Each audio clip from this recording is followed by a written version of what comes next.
ስቆሽሽ ሚያጠራኝ ጎድሏል ብሎ ማይተው እዝነቱን ከማደል ዳይማ ይሰስተው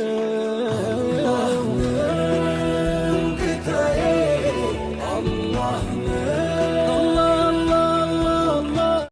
ስላ በልቺ በላ ሉቡ ፍረቴ ዴሙዳ ጉያ ኬ መለከን ዱን ረጋዳ ኩኒ alhamdulillah rabbil alamin baga rabbi lubbu sanu ambise akkuma asladin kaasa ture namonni baay'een karaa whatsapp kallatti garagaratiin akkaawuntii mucaanu gaafata turtanii arra gaala kuno guyyaan ga'ee jira indubbanna inaasofna mubaarik kuno as jira hundi keessanuu copy link share godha hundi keessan copy link share godha namni nuufaa dhufu in jalqabna inshallah asli kootti ufi galatoomi. Thank you so much galatoma. Yaa amma namni dhufa namni onneen isaa rahmata qabu ni dhufa yoo fe'amatoonni dhufu waasan malee yaadina mana kana nama dhabdan nama imaxal hizbu imaxal yoo dandeettan akka carraa ta'e namoonni isaan jira dhufu yoo jiraatan fe'amatootatti yoo sheer gootan malee nama jettanii ati shaggaru imaxalu kun akkuma dhibbatu kogeennani jettanii jabaa daawundi keessan taappii godha koppelinki godha taappii godha sagantatti qajeelamoo namoota sheer gootan warri koomentiin kalatti mucaa haadhu nama eegganna dhiifama nama eeggatanii nama eeggannaa warri asirra keessan yeroo tokko akka danda'amaa tokko sheer godha eenyu namaatu sheer godha sheerii godha Qaayidaan kiyyaa nama tension kuran godhame tiraatu waan jiru tokkotti amana waan ta'eef nama carana qunjaladhu.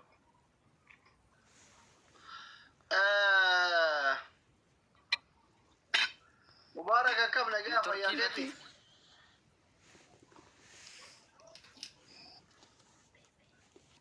Networking isaa sirrii miti moo asliiko moo bee networking kee sirrii miti bro networking kee sirrii miti habibi. Salam tazilin jedhara. Assalamu alaikum warahmatullahi wabarakatuh. Sagale. Wa alaikum salam warahmatullahi wabarakatuh. Wa alaikum salam warahmatullahi wabarakatuh.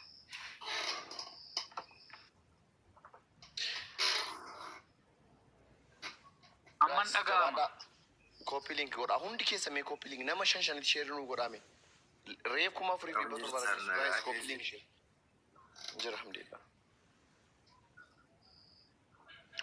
asili yeroodhaaf ofuma guddisi asili akka namni copy link godhuuf share akka taabtaabe akka namni baay'isuuf ofuma guddisi yeroodhaaf ati asili dhiifam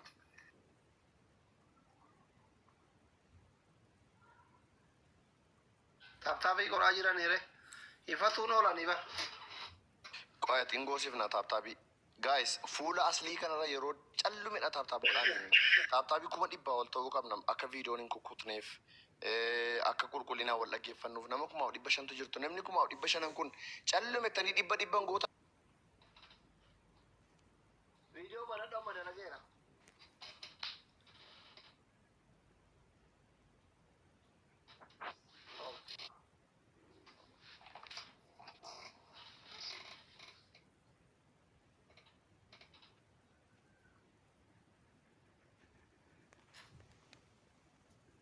Dhukkuba jara keenya baay'ee dhukkuba jira buuda kana keessatti dhukkubaadha keessana nyaataadha akka bara otuma namaan haasa'u hedduma jirtu dhabdu bartaniitu ani yeroo duutti ana haasaa waan ta'eef baay'ee dhukkubaa jira dhugaa dubbachuuf namni kun jara keenya gaa ilmi namaa falmata amma uummanni afaanuma isaatirraa haa dhaga'u yoo dubbachuu dhabeellee fuuluma isaatirraa haa qara'u eegatti ibsa badhagoota Mubaarak salaamu alaikum. Waalaikum salam warahmatullahi wabarakatuh. Jireenyuma durumaan guutamnee dhiyoo kana gaafa ati miilli keetti muramee torbaan akkasii asirratti uummata keetti wal si agarsiifnee turre akka waraqaan si bayullee nutti dhaamattee akka akkaawuntii si banamullee ijoolleen banamuuf malee jedhanii yaada kennanii waa'ee gargaarsaa atillee hin dubbanne ati akkuma kiyya naa barbaadaa jettee yaada sanirraa ka'uun ijoolleen Oromoo obboloowwan shamarraniif dhiira biyyoota garaagaraa keessatti argaman biyya keessatti argaman obboleessa keenya kan akka guyyaa torbee dura guyyaa 10 dura akkuma keenya fiigaa ture dalagachaa ture har'a miila lamaan dhabe waan dandeenyu gargaaruu qabna. Namoonni baay'een jedhu karaa keessatti akkaawuntii kennu gaafataa waan turaniif nuti immoo anuyyuu dhiida kanaaf qarshii 20,000 erga ture akkaawuntii harmee keetti hin arganne atillee ilaa ammaatti nan ergine anuyyuu kasi gargaaruu barbaadu sababa akkaawuntii harmee keetii dhabee fi waada naga ammaa 20,000 maadarii keetiif dhiida kanaaf ni jedhe narratti hafee jira. Irra hedduu uummata kagaraa tuqemaa inni qaama irrachuu ta'uun kee akkuma jirutti ta'ee gidee gaafii ansi gaafadhu iidii ramadaanaa harmee kiyyaan ergine isiidhaaf waa erga jedhee dalagaa kana ta'ee miilina irraa citee osoo jettu amma si ergaa fi akkaawuntii fennaan nuu mallaqa hin qabnu akkaawuntii eessaa fuunaa bakka itti namni hundi haadha qaba waan ta'eef dadhabe beektaa fayyaa rabbiin namaaf fidaa rabbiin namarraa fuudhaa azaalee rabbiin namaaf fidaa itti sabbaruudha si galee miti kanaafi amma gargaarsallee ijoolleen obboloonni keessi gargaaruu barbaadan baay'ee jira anumarraayyuu kaasee jechuudha anamma akka nama dhuunfaa kiyyaatitti si kadhachuu qabu osoo hin taane xiqqaattullee nama kiisa kiyya baasee si gargaaruu barbaadurraayi si galee miti warroonni miira akka namaa itti akkanaa itti dhagahaman namoota gaafsa 5,000 turan keessa namoota baay'ee jira waan kanaafi qoy namoota sila emoji boichaatiin komentii batabbataadhaan kanatti himee jiru. Isi amooyani tiktokiin homaan tokko. Namoota si gargaaran baay'ee jira. Baguma imimmaan isaan keessaan bu'in malee emoji yoo wooyan no problem. Imimmaan hin bu'u waan ta'eef homaa rakkoon qabu. Amma gabaabumatti gara gargaarsatti haga dabarru boo itti deebina. Ati maalirra jirta? Haydi kee maalirra ga'ee?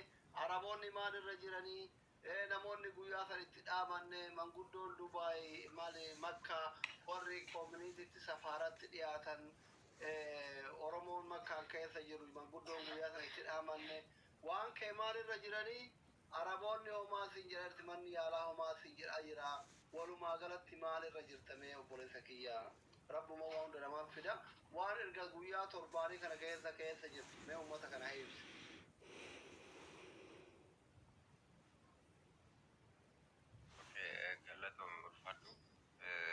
السلام عليكم ورحمة الله وبركاته. Tokko faarratti warroonni akkuma beektan Abdul Shukur jettanii tokko faarratti isatu Najiib waliin fedheen gadda nagaafatee ture waan tokkorra nagaafatee anillee Najiib waan akkanaati gargaarsa barbaada gara mootummaatiinis jedheetiin ture fee waan ta'e waraqaa waan ta'e wayii fudhatee dhufeeti makka waan barbaachisu tokko sajjiilee bakkaasee fudhatee deemee ture garuu hanga ammaatti furmaata tokko achii wanni argamee furmaanni tokko argamee hin jiru guyyuma gaafasi sana fuudhanii deemanii rakkoo hin qabu guyyaa guddaa ta'a innaan guyyaa guddaa sana eegataa ture guyyaa sanallee furmaata argachuu hin dandeenye sana booda guyyaa guddaa sana amma dabalanii gaafa gaafatan idiidhaan booda malee dubbii mucaa kanaadha akka qallaalitti waan nu miti jedhanii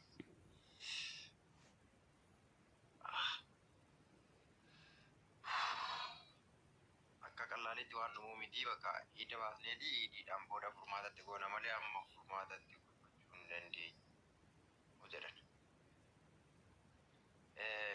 Kan Araboota ammoo Arabootni yeroo dhufanii nagakkaafachaa turanii akkamii nu dhiiftamoo akkam jennaan ani akkanatti dhiisuu hin danda'u nama hin qabaanii nama firan qabaan namni sun irraa dubbatu malee an akka kanatti isinitti wana dubbachuu hin danda'u nama naa dubbatutu jira namni sun naa dubbatu malee waan takka isinii wajjin haasa'uu dandeettii itti qabuun jedheni dubbiin gadi ba'ee jira ani isinitti dubbachuu hin danda'u jennaan kalaas karaa mootummaa ta'ullee karaa mootummaa ta'ullee karaa jaarsummaatti ittiin fixatanullee yoo ta'e karaa safaraallee yoo ta'e garuma fedheen haa ta'u kalaasii garuma sii ta'e irra deemee rakkoon qabu kalaasii waan jiru hin fixannaa jedhan.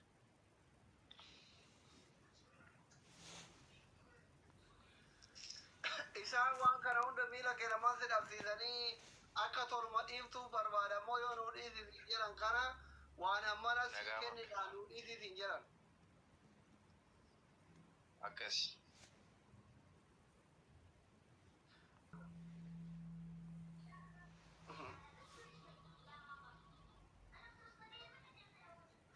Seni yawatti sen.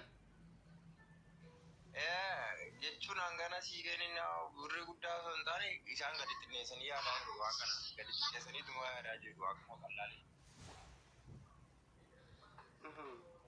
Chaan jiru ajjiidhaaf jedhee ajjii booda malee biirooni wanni garaagaraa yeroodhaaf cufamee jira. Tajaajila kana kan kennu jechuudha.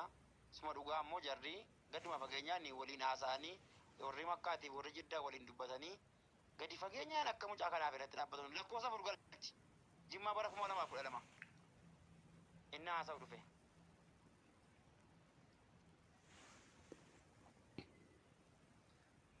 Agaamessa gadeen Abdii galchime. bara 2012 lakkoofsa fur. Bira jira. Imbaasii warra imbaasii keessaati jechuudha tajaajila kennan. Okay. Okay. Okay. Akkam nagaa jirtu? Assalamu alaikum warahmatullahi wabarakatuh. Waalaikum salaam warahmatullahi Waalaikum wabarakatuh. assalaam warahmatullahi wabarakatuh. Jirtu nagaadha. Nagaa fayyaadha. Obboleessa keenya rabbiin si haa fayyisu akkam Fayyaadha. Amiin. Ayyeegaa bariittiifamaa ati sirriitti hawaasni keeka seerraa qaqqabaa warra imbaasii keessa tajaajila sirriitti uummata keenyaan kennamuu hin kennanu jedhamtanii hin qeeqamtu waan ta'eef akkasuu darabiyaatti eemee warra makkaatiinis maal haasoftee jirta warra jiddaatiinis maal haasoftee jirtu sirriitti hawaasa kanaaf ifa godhi of bilisoomsaa eemee waan godhaa jirtan hunda suu keessa galchi dubbadhu guddaa kanarratti ifa. ayyeegaa duraan dursee obboleessa keenya rabbiin si haa fayyisu libaasa laafiyaa rabbiin si deebisu haqqii kan keetis sigaa rabbiin siif deebisuun jedha itti aansuudhaan hundi keessanuu wanti mana kana keessa jirtanuu galatooma baarakallahu fiikum wal bira dhaabbachuun wal gargaaruun wanta akkana akka diiniittis akka oromoottis akka nama biyyaa bahee siddatiirra jiraataa jiruttis baay'ee waan bareedaati jennaanii galatooma rabbi isinirraa haa jaallatu baarakallahu fiikum. Nuraddiin deengaddaa akkumati wanta kana natti himtee kaate sitti himeen ture gaafa sanas kallattiidhaan waan kana hordofuudhaaf kan nu gargaaru qabatama waan ta'e wayii qabachuun nurra jira jedhee sitti himee jennaanii Abduu Shukur itti gaafatamaa koominitii makkaatii karaa sanarra deemuu qabnaa jedhee sitti himee sanaan booddee isatti kallattiidhaan bilbila jennaan naan kaasnee booddee naa deebisee dubbii kana kaasee jennaan inni bareechee akka quba qabus natti himee haala kamiin gargaaruu dandeenyaa kan jedhu bal'inaan walii wajjin dubbannee turre innis immoo viidiyoo sheerii naa godhee ture gara keessootiin viidiyoo kanas dhimma hawaasaa kan ilaallatu kallattiidhaan የዜጋ ጉዳይ ክትትል የሚሰሩ ዲፕሎማቶችን ለነሱ ሼር አድርጌ በቴሌፎንም በዋትሳፕም ከነሱ ጋር አውርቼ ነበር። ትላንትና ከትላንት ወዲያ ሲቲሜ ቱሬ ቤለሞ ወይን ቀበ ቱሬ ፍርድ ቤት ሂዳ ሰበበ ከነነች ጀልሳ ኦንላይን ይዘዋ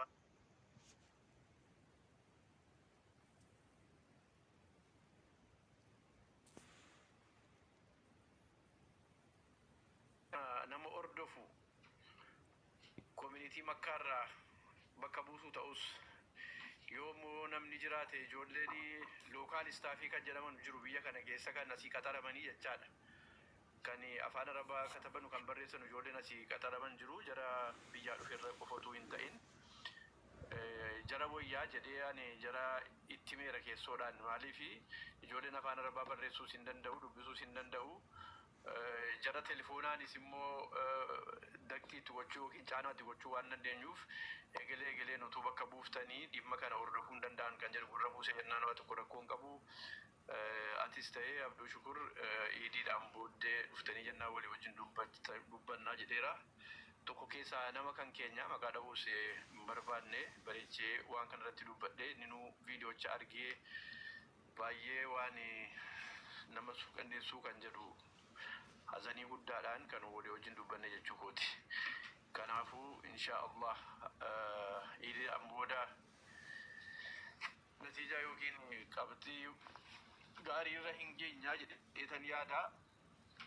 Akkuma dheengadda sitti mee wanta kana immoo maal inni beektaa ati amma achitti deddeebi'e. Ilma namaa biyya ofii tokko barbaaduun wayin haalti lama ko Suudii anillee ture nama rakkatellee bara wayyaana keessa galeeni beeka falmeef illee beeka majhuuluma ta'ee majhuulaa mormee beeka dhugaa isaa baasee beeka yoo uf kennan bara gasunda waraqaan dirqama miti bara nama namummaadhaan kuni abbaan badii balleesse arabni lafa jira maashinni mure jira bakkeen dalagaa jira araboonni dheessine jirani mucaan kunooti majhuulummaa fi waan akkasii kana gas hunda miti bara jimma. Asli maal sitti fakkaate? Dubbiin dhugaadha. Asirratti gaaffii Kuni waan tokko waan irratti jennu miti. Garuu maal inni safaraa yeroo geessite jettu gaaffiin jara awwalaa akkasi maaliifi agrimentiin akka aadama akkafiitti nu biyya kana wajjin qabnu ummata seeraan alaa utuu hin ta'in ummata seeraan biyya kana jiraatu kan nu mabtii isaa gaafachuu dandeenyu kan majhuulaamu akkuma majhuulaatti haala isaatiin ittiin adeemuu malee kallattii seeraatiin itti adeemuu hin dandeenyu kan jedhu kan jirri yeroo hunda kaasan.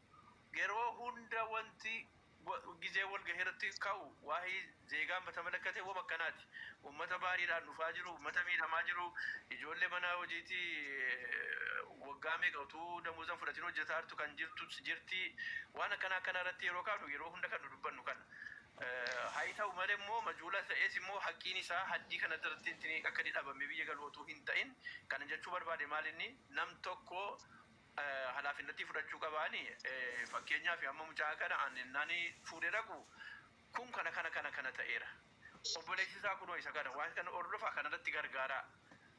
Abbaa ta'e manduuba duukaa buusa ta'us isa kana ammoo bantinii guddaa'ee kana dhimma kana duukaa bu'ee akka inni ordofu isaa kan barreessuu ta'us nama tokko jechaadha. Fakkeenyaaf waggaa lamaan dura kamis mishit bootaa jedhamtu wayitii mucaan wayii makiinaa dhagaatiin du'e. Kan du'e suni mucaan majhuula. Ijoolleen bukkee jiran achumaan tokkoman. Kan wukilinaa fudhate immoo higgaawisa uumamaan addabba biroo higgaawisa wukilinaa wassade.